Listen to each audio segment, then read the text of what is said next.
Today on Talk with Claude, we explore governing ourselves with Rob and the Pagé family 8 years after the making of the documentary Ungrip. That's when we started planning to, move off grid and quit our jobs and do everything we could to make sure that we were responsible for all of our needs. And 2006 is when we purchased the land out here. And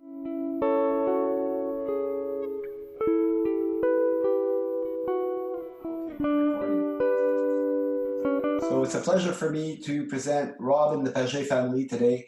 Rob lives on an acreage north of the location of the town of St. Albert in Alberta.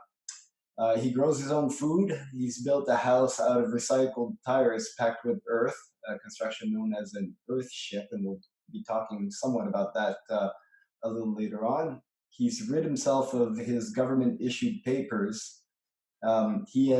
He values relationships above material possession and inspires others to free themselves from their dependencies. Welcome, Rob. Thank you, Claude. So I gave a short introduction there, but I've been following you for a while. You're quite open on social media following the movie Ungrip.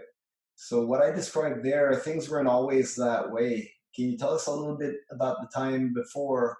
And the idea there is, there's what I'm realizing. It's been 8 years since Ungrip, and some of the people that are going to be listening today would have been maybe only 10 or 11 or 12 at the time Ungrip came out. And I know that doesn't make us any younger, but yeah. but I think I'm realizing that now, and I think a lot of new people need to hear and need to relate to the person you were in that transformation that you went through, because that'll all be new to them. So, is there some stuff that you'd like to cover as far as who Rob Ernest Pagé was, or Page, I believe, is the way you pronounced it at the time? Yeah, I guess from the beginning, the best way to explain it would be to kind of go back to a time prior to the year 2001, because what I was going through, in the 70s, 80s, and 90s was a period of my life where I was going through a tremendous amount of struggles with depression and even suicide attempts, in and out of hospital a number of times, addictions to drugs, alcohol, work, computers, those kind of things. And it was a very dark, painful time of my life. And in 2001, I had an opportunity to face a choice. It was change or die. And I chose to change. And when I went through the day treatment program at the University of Alberta Hospital, the fine folks there taught me things that I hadn't learned in my life. And, things like, what a healthy relationship looks like, how to communicate my feelings, how to establish boundaries, how to recognize my own violent, abusive behaviors and modify that so that I could participate in healthy relationships and be able to communicate with people. And through 18 weeks of full-time therapy, I was able to establish a new foundation for how I was to live my life and to interact with other people and build healthy relationships. And it was that point where I then approached my wife. We had been separated for 3 years. We had 2 small kids, and we worked hard to reconcile our relationship. And by 2002, we got back together again and, changed our lives and worked on a new relationship based on the paradigms that my wife and I had learned through our own healing journeys. And, that's that and our work to heal our oldest son with vaccine injuries through alternative methods is kind of what got us started on this journey. And so that's kind of the background that's people are going to need to know in order to have a chance at comprehending the decisions that we made from that point forward. So the pivotal moment, would you say that was hospitalization following a suicide attempt due to depression? Yeah, I've been through 6 hospitalizations where I was hospitalized for 30 days each. And when I was hospitalized, I was going through a drug detox and then getting ramped up on other drugs. It wasn't a drug addiction to like cocaine or that kind of stuff. I was actually addicted to pharmaceutical drugs. And I even went through 6 rounds of electroconvulsive therapy, where they send electric shock through your brain to induce convulsions.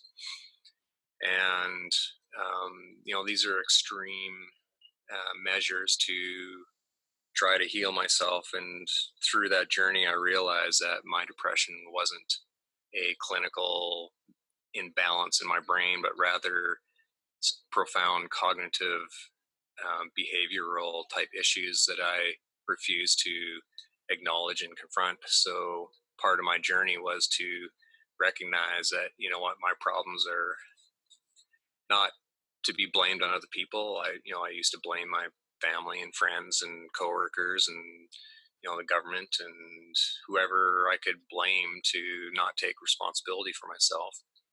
And through this process, I realized if I'm going to heal and lead a happy life, I have to accept 100% responsibility for my life.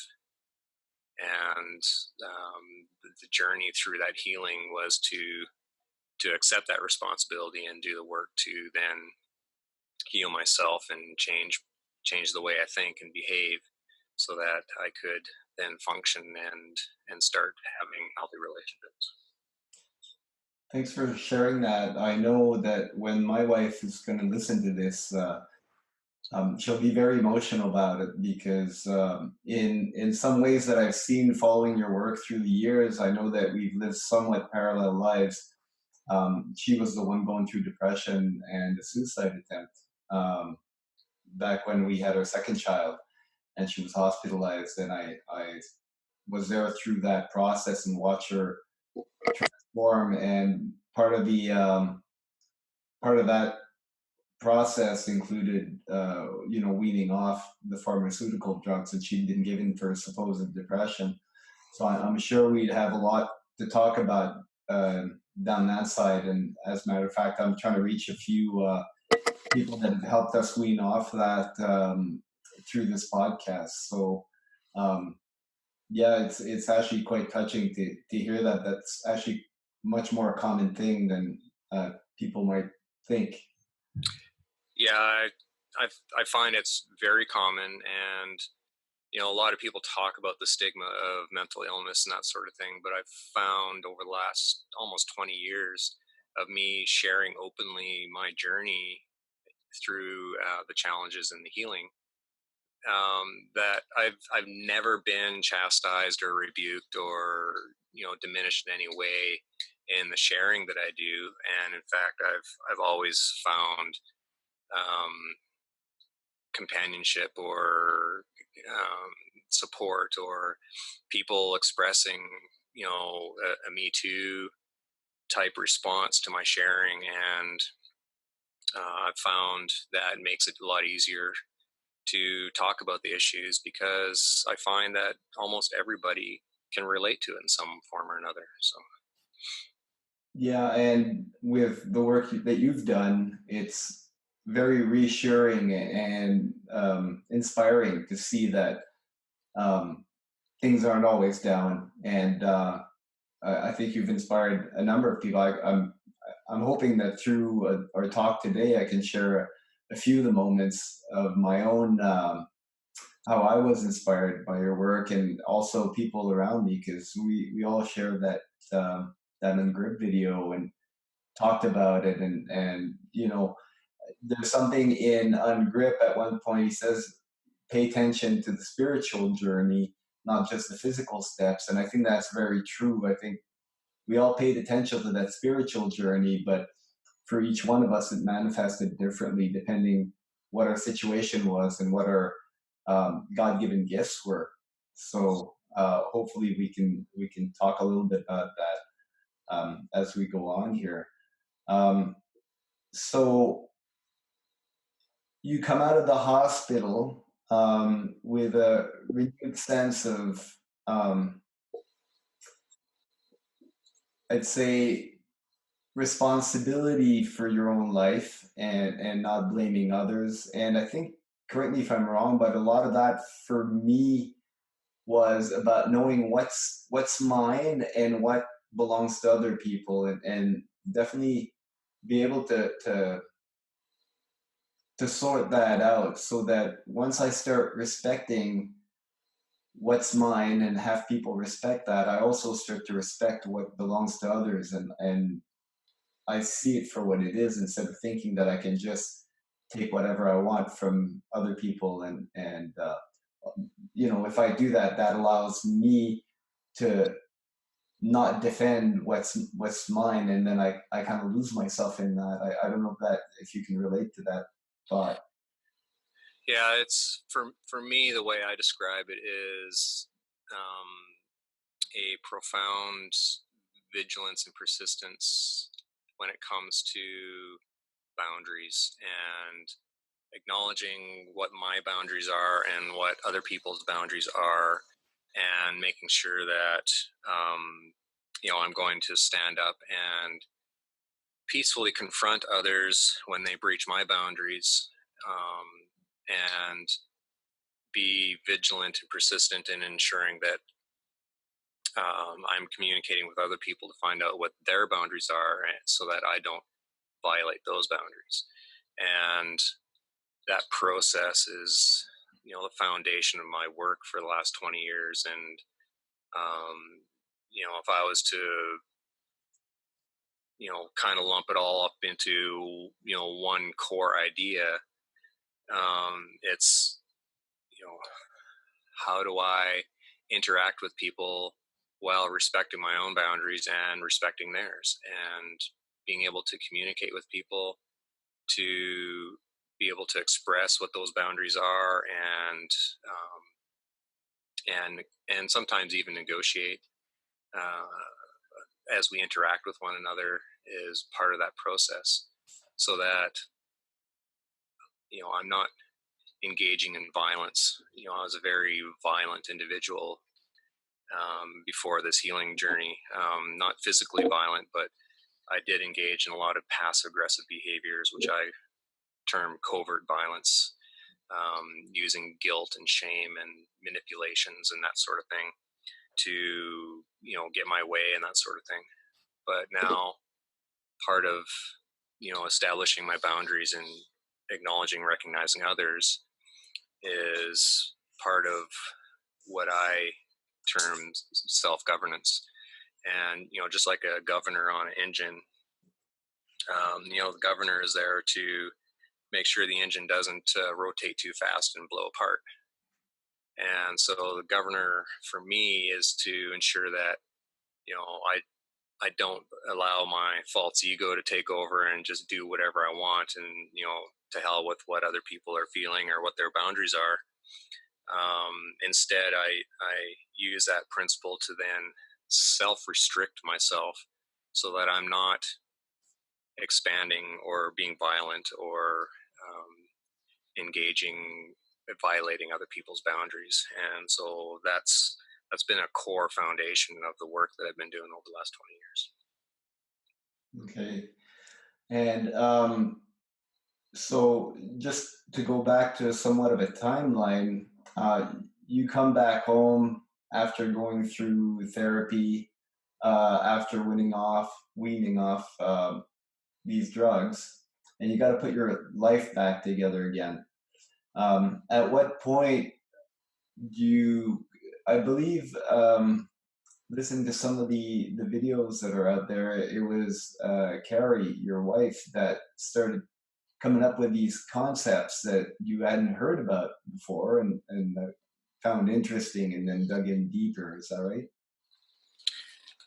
Yeah, when I went through the recovery process, part of my journey was to then spend some time actually living by myself and learning how to look after myself, learning how to look after myself. Um, so part of that was, you know, preparing my own meals, doing my own laundry, returning back to work, engaging with friends and family and that sort of thing, and learning how to be alone without feeling lonely, and demonstrating over time that I have the capacity to look after myself and heal and respect other people and not engage in violence.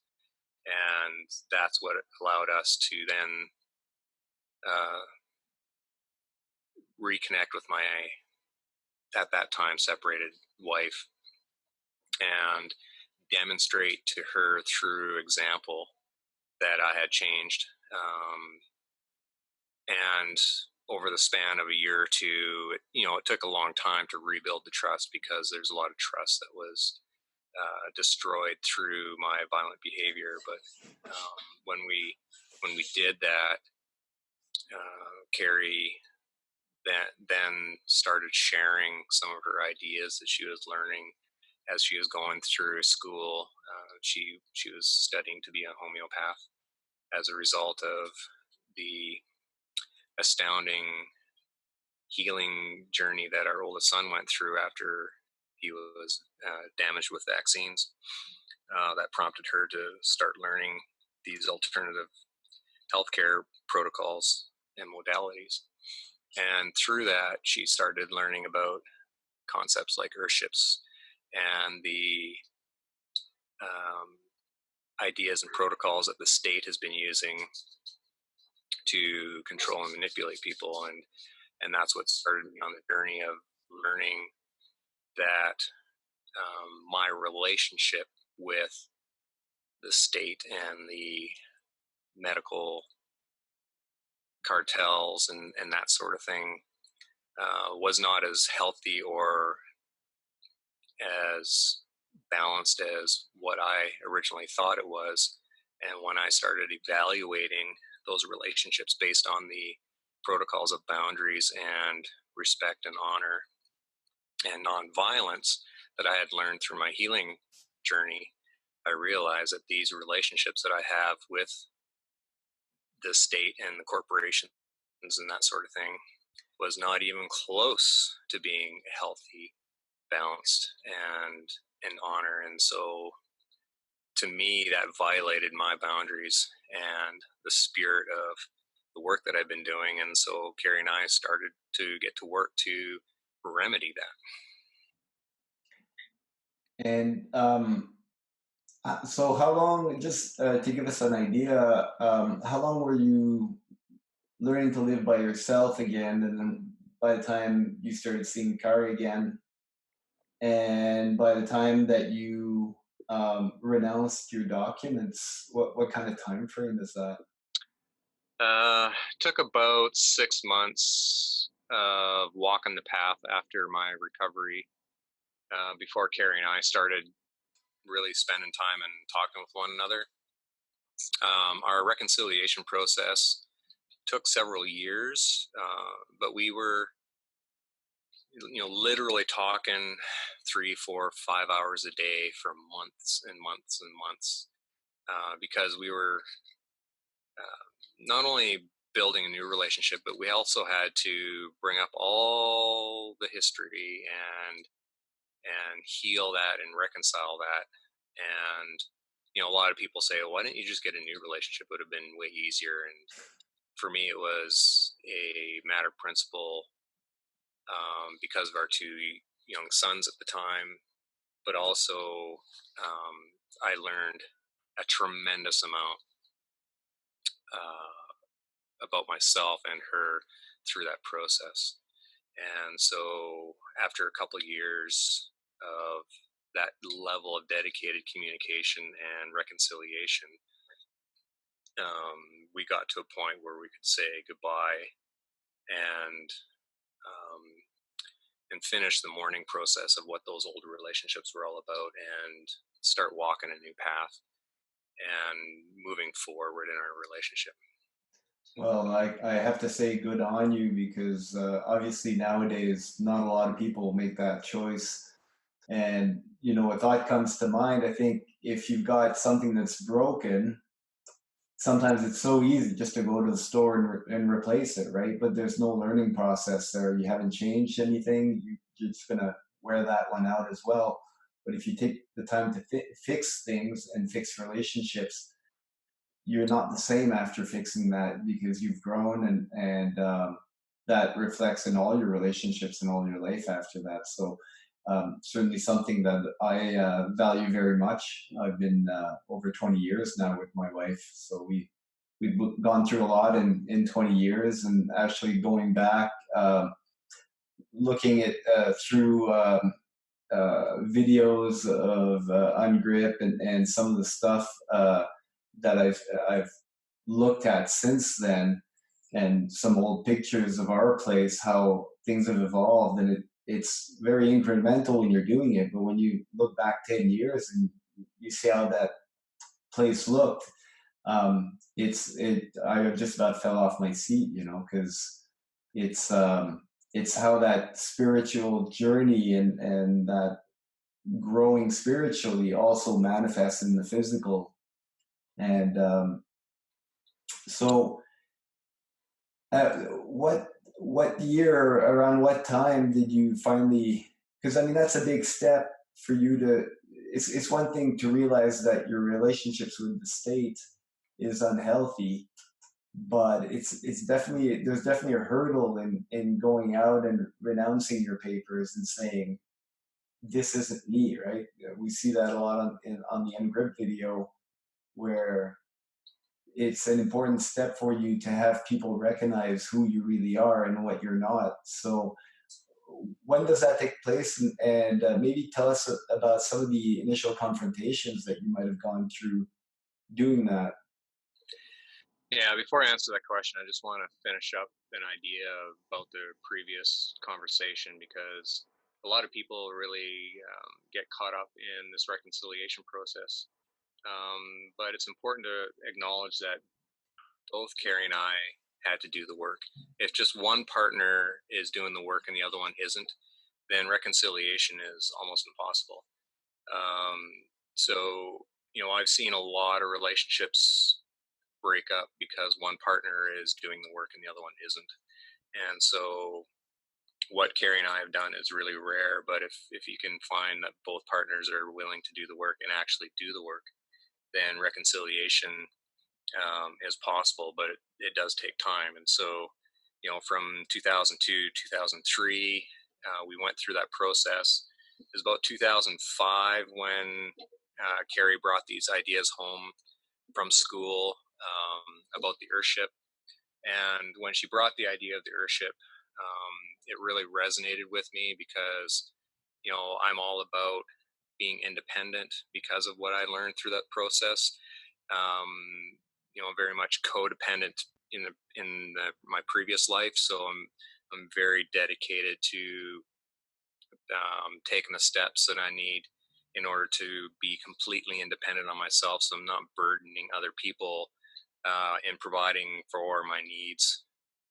And so the Earthship really fit in well with that because it allowed us to collect our own water and generate our own power and treat our own waste and not be dependent on natural gas or that kind of stuff for heating because it's passive solar heated. And so the Earthship really was a foundational cornerstone for our efforts to continue on our work to be completely independent. And at that time too, when we realized that our relationship with the state was actually, we were very dependent on the state to provide for a lot of our needs, and that didn't resonate or fit in well with what we've learned on what independence and healthy relationships was all about. So that's when we started planning to, move off grid and quit our jobs and do everything we could to make sure that we were responsible for all of our needs. And 2006 is when we purchased the land out here, and early 2007 is when I quit my job and we started building out here. And it wasn't too long after that, April 2008, when I decided to just send all my, not my documents, send all of the government's documents that I was in possession of back to their creator, which is, Service Canada and Service Alberta and all those other institutions, and take full responsibility for my life. Yeah, and I chuckled a bit at you catching yourself or catching me to calling them your documents, but I think that speaks to how vigilant you have to be once you walk that path to once again recognize what's yours and what's not, and those weren't your documents. And I think that's great that you caught that right here during the podcast, because it might have gone by as being rather insignificant to somebody listening in for the first time, but for someone in the know, that's actually a very key part, is to have that consciousness that's ever vigilant about stuff like that. Yeah, and it's hard sometimes because everybody around us is talking a certain language, but after the work that I've done, I have to recognize that the state and the corporate in, um, empire has their own language, and I have to acknowledge and recognize that language and make sure that I don't speak their language and instead speak my own language. And when I said no to the relationship, I no longer had a right to hold on to the documents that they created, because they created it's actually theirs, and on some of them it actually says property of government of Alberta or property of government of Canada. And so I had no right to be in possession of it, and so I sent it all back. With that said, though, my creations are my own as well too. So when I write anything, whether it's a post or a book or any of that kind of stuff, I'm the creator. And so if people want to comprehend or understand what I'm talking about, it's their duty to then come to me for definition of words or explanations of what I mean. But when we're dealing with statutes, regulations, all that kind of stuff, if we want to know what they mean, we have to go to them because they created them. And so this is all about the boundaries again, and recognizing, acknowledging where those boundaries are so that we're not caught up in their games. And for them, they're at war, and I want to make sure I'm at peace. And so for me to be peaceful meant that I no longer could be at war. And so for me to participate as a participant in their war machine would violate that. So I had to literally surrender. Sorry, what's the term?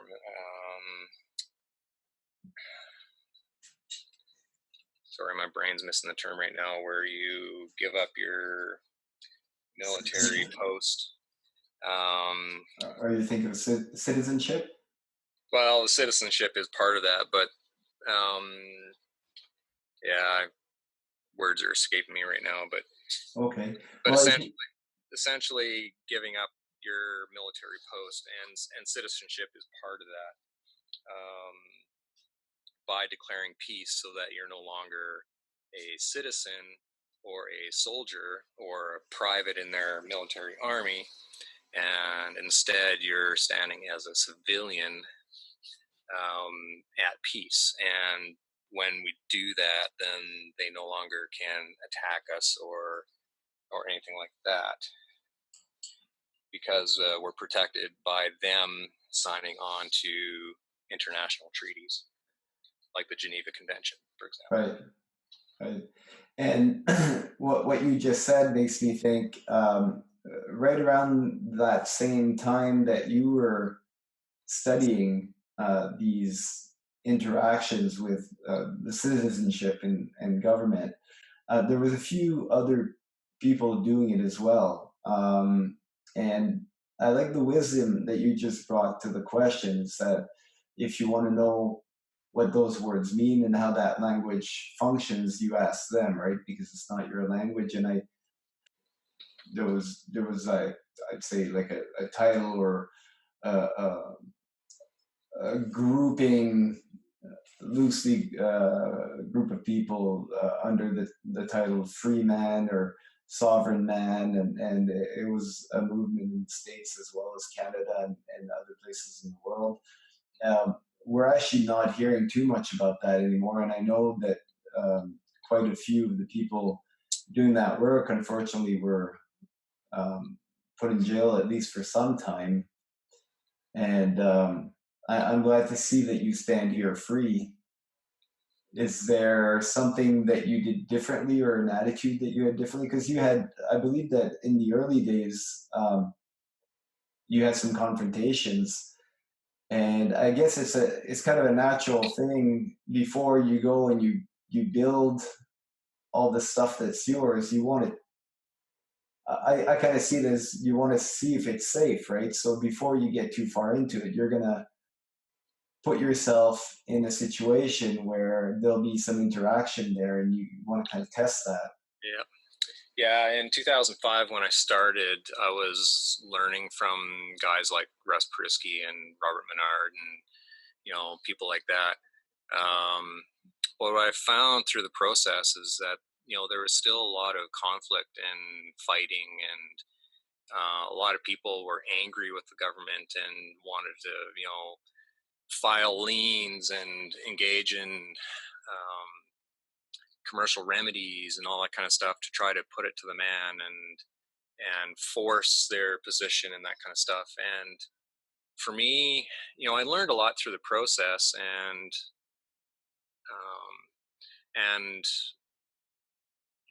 I went to court a few times using those principles, but they didn't resonate. Like my heart was saying, "No, don't do this." And even though I went to court and in Ungrip, I talked about my experience where I had the judge throw the case out due to a lack of uh, jurisdiction. It still didn't resonate with me, and there was something missing, and um, so I took a step back and I refused to issue any bonds or do any of the A for B stuff and that sort of thing. And I've seen lots of friends get into trouble with CRA, the IRS, go to jail, courts, all that kind of stuff. And to me, that didn't feel right. And so one day I was um, traveling, and an important question came up. And the question was, am I a man looking for some sort of spiritual enlightenment, or am I a spiritual being having a physical experience? And when I started working through that question, I had to acknowledge that my body is here for a short time. It was born of my mother, is nourished by the plants and the animals that roam this earth, and breathes air, needs water for nourishment, and when it's done, it dies and returns to Mother Earth. But my spirit existed long before the existence of this body, and when this body returns to Mother Earth, it will continue. And so, is it right for me to see myself as this limited, finite physical being, or am I this infinite spiritual being? And I had to conclude that I was this infinite spiritual being, which completely changed my outlook in life and in my interaction with the fictional constructs of the state and the corporations and that sort of thing. My relationships with other people, my relationship with Mother Earth, with all the plants and the animals and that sort of thing. And when I did that, I had to acknowledge that um, my approach and the reason why I was feeling like all of these um, processes that these free men on the land or the sovereign citizens or whatever term you want to throw at them didn't resonate with me is because they were caught in fictional constructs and people were using them to go to war with other people when I was looking for peace and prosperity. And so I had to dismiss and walk away from the fictional constructs and take a very much a spiritual approach to this rather than a fictional approach. And that's been the focus of my work over the last 10 years. And that's what prompted me to send all the fictional constructs back to the fictional entities that created them and start walking a spiritual path instead. Yeah, and I have to say that that's very much that way of seeing things and that way of exposing those things that drew me to your work rather than a lot of other work I came across. I found it really interesting, but what you did really resonated with me for the journey I was on. And to know that those things are out there can certainly turn out to be useful. But the most useful thing I found is once that I started perceiving myself in something more than the vessel, um, that's like talking to someone over the phone and thinking that he is the phone, right? It's that there's more to it, then that's you start to act and think and um, plan your life a different way, and that was the most important thing to me. Um, Now, all those changes obviously manifest in how you're gonna conduct yourself in the physical realm, in the physical world.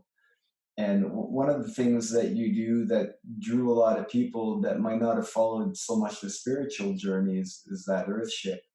Now, I had a question about that because an Earthship construction is quite you're picking up old tires and using earth and some recycled material for the most part, but it's very labor intensive.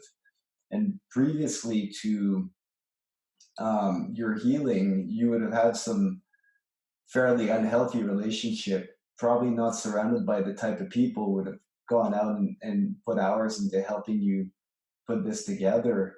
I'm just wondering how many people contributed to the building of that Earthship, and how did you build those relationships after the healing?